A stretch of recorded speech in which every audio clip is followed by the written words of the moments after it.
Bonjour, la démo des variations de la fonction inverse. On veut retrouver par calcul les variations de la fonction inverse. La méthode est exactement la même que dans la démonstration pour la fonction carrée.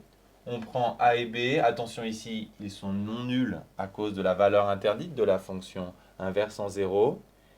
Donc on prend a plus petit que b et on veut regarder si f de a est plus grand ou plus petit que f de b. Et pour ça, on va calculer la différence f de b moins f de a. Si elle est positive, ça veut dire que f de b est plus grand que f de a. Si elle est négative, c'est le contraire. On calcule f de b moins f de a, dont on cherche le signe. F de b, c'est 1 sur b. F de a, 1 sur a. On a une différence de fraction, donc on met au même dénominateur. Je vous rappelle qu'on cherche le signe. On sait que a plus petit que b, donc a moins b va être négatif.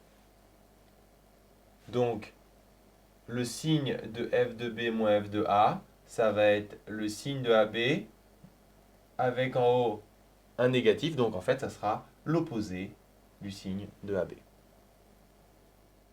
Puisqu'il y a un trou dans l'ensemble de définition de la fonction inverse, à cause de la valeur interdite, 0, on va faire deux cas, les positifs, les négatifs. Donc si on prend a et b sur les positifs, a fois b, produit de deux positifs, sera positif.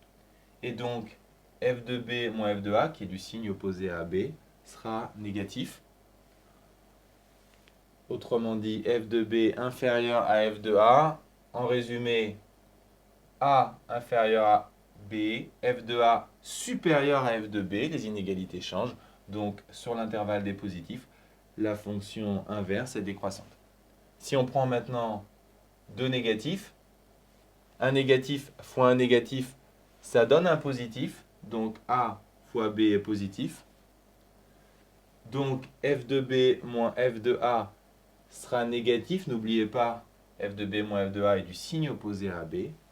Ensuite, f de b inférieur à f de a, c'est la même chose qu'au-dessus. La fonction est décroissante cette fois sur l'intervalle des négatifs.